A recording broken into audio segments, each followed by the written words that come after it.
Coucou les amis, Hello.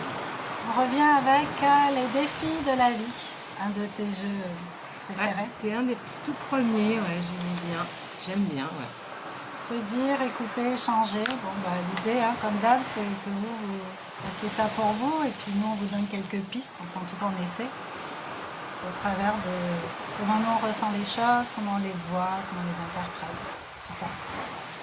Ouais, juste, oui, changer déjà, Ouais, du bien. changer. Alors, voyons. Je vais prendre une. Alors, est-ce qu'on va réussir à lire? Parce que je me rappelle que celles-là, c'était un peu, elles sont belles, hein, je montrer, mais l'écriture... L'argent. Ah. J'ai un peu mal. L'argent est un flux entre toi et la société. C'est marrant que tu tombes là-dessus. Quel est ton rapport à l'argent? Je rigole parce que ouais. moi j'ai fait un gros travail là-dessus. Moi aussi. Et toi aussi, mais toi c'est dans l'autre sens alors. Alors, quel est ton rapport à l'argent? Je commence à répondre. Ouais. Mon rapport à l'argent. Longtemps, inconsciemment, en fait, je me débrouille pour pas en avoir. Je gagne 3000 ou 1000. Le résultat, c'était le même, en fait. Je me débrouillais toujours pour ne pas en avoir, jusqu'à ce que je comprenne, que je fasse un travail sur moi. Au niveau de l'enfance, avec un livre de, je sais plus comment il s'appelle, Patrice Junod, je crois. Junod, J-U-N-O-D, ça c'est sûr. Qui propose un ouvrage, un livre pour justement approfondir cette relation à l'argent.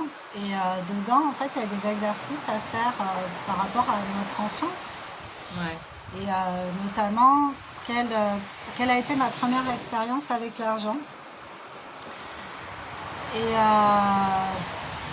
pour ceux qui suivent, moi j'ai une mémoire de souillure en fait dans l'enfance. Et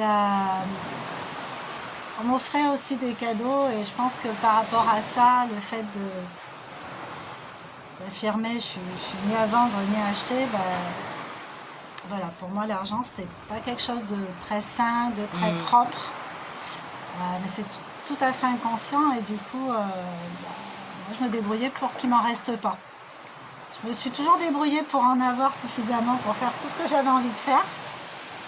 Mais qu'au final, ça reste pas là, quoi. Ça soit pas, voilà. Et puis un jour, j'ai discuté avec ma prof de sophro qui m'a dit oui, mais tu sais, c'est de l'énergie, c'est juste une énergie comme une autre. Et c'est vrai en fait. Ça dépend de ce qu'on en fait. C'est toujours pareil, hein, on peut inventer le meilleur outil au monde. Ça va dépendre, enfin, son devenir va dépendre des mains entre lesquelles il tombe et de la façon de fonctionner de certaines personnes. Donc mon rapport à l'argent, je dirais qu'il est beaucoup plus serein.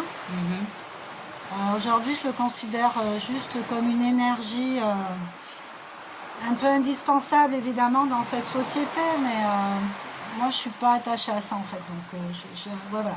J'ai un vrai détachement par rapport à l'argent, mais je ne le diabolise pas, je ne l'encense pas. Pour moi, c'est une énergie assez neutre. Je vais faire en sorte de me l'attirer pour avoir accès à certaines choses. Mais en dehors de ça, voilà, si j'en ai, c'est bien, si j'en ai pas, c'est bien aussi. Enfin, tout va bien. Je n'ai pas de problème particulier avec C'est marrant que tu parles de ça, parce qu'on parlait beaucoup d'abondance, dans un mot, abondance financière ici. Et en fait, c'est vrai que c'est une fluidité, une énergie, en fait. C'est donner, recevoir. C'est ça. Ça. Et je me rappelle, moi, que c'est très récent, là, que moi, il y avait cette histoire de manque, de toujours avoir peur d'eux. Alors, même si du coup, tu bloques, quoi, tu n'échanges pas autant, quand tu te libères un peu de d'autres blessures, tu te libères que l'argent, c'est une énergie, c'est ça, comme tu disais. Et là, après, quand c'est plus fluide, finalement, ça vient. Et ça repart, et ça vient, et c'est plus... Ouais, super. Oui, mais c'est entretenu aussi par les croyances. Tu vas gagner beaucoup d'argent si tu veux être quelqu'un, enfin ce genre de choses. Moi j'ai bien compris qu'en fait, c'est pas mon argent qui me définit. Complètement. Ouais. C'est plutôt ce que je fais, des expériences qui m'arrivent. Ouais, voilà. Est-ce que tu es heureuse que tu as une plus grande maison, ou qu'il y en a qui sont limitées? Donc voilà, Ouais. quel est le rapport pour vous, quel est le rapport avec l'argent? Après, tout est ok, tout est bon, hein, c'est de définir comment on évolue, hein, peut-être qu'avant, comme toi, des choses où c'était Avant, plus j'avais un malsain rapport ou qui pas. était en déséquilibre, mais sans le savoir. Donc du coup, je me retrouvais dans le rouge régulièrement, puisque je me débrouillais pour foirer le truc. Quand Oui, j'en c'est ai ça, pris c'est conscience, j'ai inconscient. plus besoin de faire ça en fait. Parce que moi, je ne fais même plus d'argent en fait. Avec mes visualisations, ça m'est déjà arrivé de dire, bon, bah, vous savez, j'ai pas d'argent, mais je veux une voiture, j'ai besoin d'une voiture. Donc je vous laisse le champ libre. Faites en sorte que j'ai une voiture. Bing, une voiture quoi. Donc moi je m'inquiète même plus de savoir comment je ça veux de va l'argent arriver. pour avoir une voiture, tu vois, c'est Voilà. même pas ça. Après Ouais. je vais pas abuser dans le sens où je vais pas dire bon ben voilà j'ai envie d'aller en croisière, payez-moi ça. Enfin je peux le faire, hein. Mais je peux aussi me donner les moyens. Je veux dire c'est une coopération aussi. Hein. Faut pas compter que sur la loi de l'attraction, que sur l'univers. C'est aussi faire des actions Oui, dans la 3D. effectivement. Ouais. Ça, c'est Pour se facile. donner Hein, accès à si certaines choses. il y a l'intention, mais il faut agir. Voilà, Ça, mais c'est- quand on sent que c'est un peu au-dessus, moi demain, la belle maison, si demain j'ai envie d'avoir un château, un truc comme ça, ben, je demande. Je vais demander, ce sera plus simple que d'aller au Oui, charbon, mais essayer tu te d'avoir un mettras truc. quand même en action pour Oui, par voilà. d'autres. À Mais côté, c'est il vrai faut que qu'il y ait des actions voilà, qui ça c'est encore autre coordonnées chose. avec. Voilà, c'est ça. Bon, suivant, j'y vais. Alors, bon. La colère est une émotion porteuse d'action. Raconte un moment où la colère t'a amené à une action positive. Il semble que je l'ai déjà eu cette question. On va tellement Est-ce que jouer, tu te rappelles de la réponse? Non. C'est bon. Alors déjà, la colère est une émotion porteuse d'action. C'est vrai que parfois, enfin maintenant non, je suis plus trop d'accord. Par rapport à la situation qu'on a, on peut aller que récemment, moi je me sens pas souvent en colère, c'est plutôt la tristesse moi qui me... Mais qu'importe, c'est vrai que c'est une forme d'émotion où on peut être en, voilà, cette colère, cette injustice, peut-être quelque chose qui nous porte, c'est le monde extérieur et on est mal avec ça. Et qu'est-ce que je fais? Est-ce que je fais l'autruche, je me plains et voilà, je suis juste en colère, je râle, mais je fais rien du tout? Ou au contraire, ça me donne une énergie pour agir pour autre chose. Là, comme ce qui se passe, on est peut-être en colère ici, il y en a certains qui vont choisir, ils vont faire comme ils veulent, enfin comme ils peuvent aussi, soit des manifestations, soit se rassembler, je veux dire, ils agissent parce qu'il y a une colère. Moi, j'avoue que c'est pas trop ma résonance. Alors, en ce moment, je suis pas en colère, mais je vais pas vous raconter ma vie. Moi, je suis très triste. Il y a une forme de tristesse qui peut me paralyser. Donc, je vais l'allier plus avec cette colère-là. C'est pas une colère, mais quand même cette impuissance-là qui fait que je me sens en inaction. Mais quelque part, j'agis. Le fait même d'être là avec vous, le fait de danser ou de vibrer l'amour ou de vibrer dans d'autres énergies, j'agis en fin de compte. T'agis en toi aussi. Voilà, j'agis en moi, tout à fait. Mais ne pas être à rester dans cet état, quelle que soit l'émotion, en fin de compte, colère, tristesse, injustice. Ok, je la reconnais, je suis là, mais c'est de pas trop y rester. Alors, c'est facile à dire parce que je vous avoue que je suis en train de vraiment vivre ça. Et il y a des fois, on doit se mettre un petit coup de pied au cul. Mais ça aide. C'est vrai que ces émotions-là aident pour agir. Qu'est-ce que je peux faire? Déjà pour moi et après pour les autres. Mais déjà pour moi, ouais. Qu'est-ce qui me rend... Et là, en ce moment, le fait d'être triste pour ce qui arrive là, ou la colère, va faire que je vais mettre des petites actions. Ouais. Ouais. Alors moi, Voilà. la colère, pendant longtemps, j'ai eu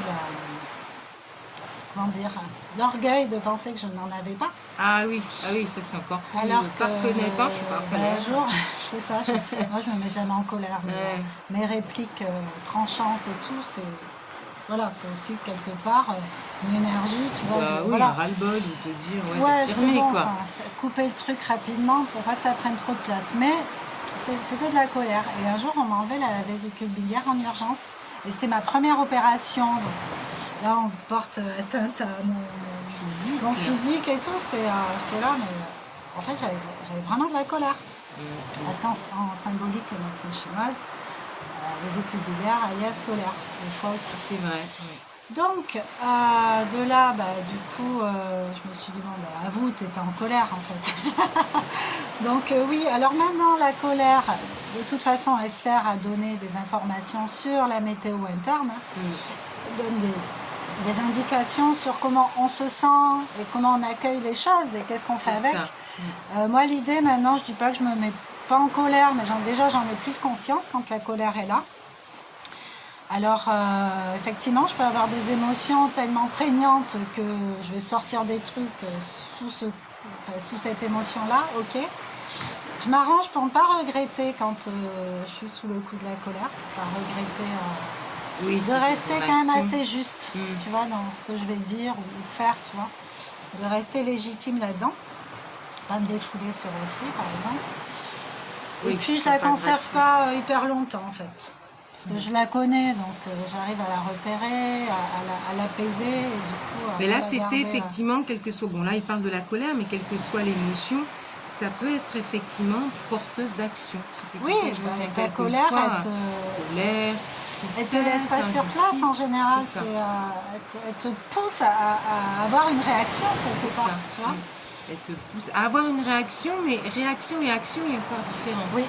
Il y a cette réaction peut-être parce que je vais m'énerver, mais après dans action pour moi il y a un côté plus positif. Qu'est-ce que j'en fais en fait. Voilà, plus de détachement. Qu'est-ce que j'en fais après. La réaction c'est à vif. Voilà. L'action c'est ok. Je prends du recul après. J'ai vécu ça, j'ai fait ça. Maintenant je fais quoi. Et là maintenant tu peux passer à l'action. Effectivement. En tout cas elle est toujours pleine de messages. Donc l'idée c'est pas de se mettre en colère contre soi parce qu'on est en colère. C'est plutôt de voir qu'est-ce qu'on fait avec, c'est quoi les messages, merci pour les messages, ok, bon, je vais faire ci, je vais faire ça. Faire un plan d'action derrière, en fait. Mais bon, voilà, si ça résonne en vous, puis même avec, bon, sans parler de cette situation, mais elle est quand même très, j'allais dire, prégnante, elle est très là, donc dites-nous ce que vous en pensez, que ce soit la colère, la tristesse, les émotions, comment vous aussi, vous réagissez avec ça, est-ce que vous l'accueillez, qu'est-ce que vous faites après, qu'est-ce qui est aussi pour vous, voilà, le fait d'échanger là-dessus, parce que c'est vrai que ce qu'on vit, je ne veux pas qu'il est difficile, c'est là, mais on doit quand même agir, on doit, quelle que soit l'action, hein, il n'y a aucune bonne ou mauvaise, mais on doit vraiment agir, donc est-ce que ça résonne en vous? Voilà. C'était pas anodin que ça tombe. J'aime vraiment bien ce jeu, ça faisait longtemps. Les défis de la vie, ouais. Chacun a ses défis, chacun... On est en plein dedans en ce moment. Bon, là, c'est le gros défi pour tous. Parce que là, ça crée du lien quelque part entre... on parle un peu du même sujet, mais du coup, on voit ce qui résonne ou pas. Ça crée certains liens, en fait. Même des personnes qui peuvent nous surprendre parce qu'on n'aurait pas parié que voilà, certains s'affirmeraient comme ça et prendraient une décision. Oui, ou inversement. Mais bon, l'idée c'est de rester dans le non-jugement, juste l'observation et puis s'ajuster soi-même, l'alignement à soi surtout pour la suite. On veut se donner. Alignement à soi, on va refaire un sujet là-dessus. Je suis aussi en plein dedans. On travaille tous, hein, intérieurement, extérieurement. En tout cas, merci. Je ne sais pas si on refait. Non, ça va aller peut-être. Je ne sais pas combien de minutes. On va peut-être... il y a 11 minutes, on va arrêter. On va arrêter. Faire une autre. On a les accords Toltec. En tout cas, prenez vraiment soin de vous, notre famille. Ancrage. Il y a tout ça. Nous, on est dans un coin magnifique. C'est vrai, mais on s'autorise parce qu'on se l'autorise, nous. C'est ça. Même si pas de plage, pas de ceci, pas de cela, et ben on continue et on s'adapte et on fait.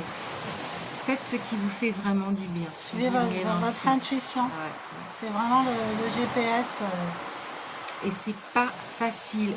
Je vous l'accorde. J'entends vraiment ça. C'est facile à dire. Vraiment. Donc, prenez soin de vous. On vous aime très fort. Je nous aime, comme j'aime dire. Merci Nina, ouais, je nous âme maintenant. C'est encore plus fort. Prenez soin de vous les amis, à bientôt. Ciao.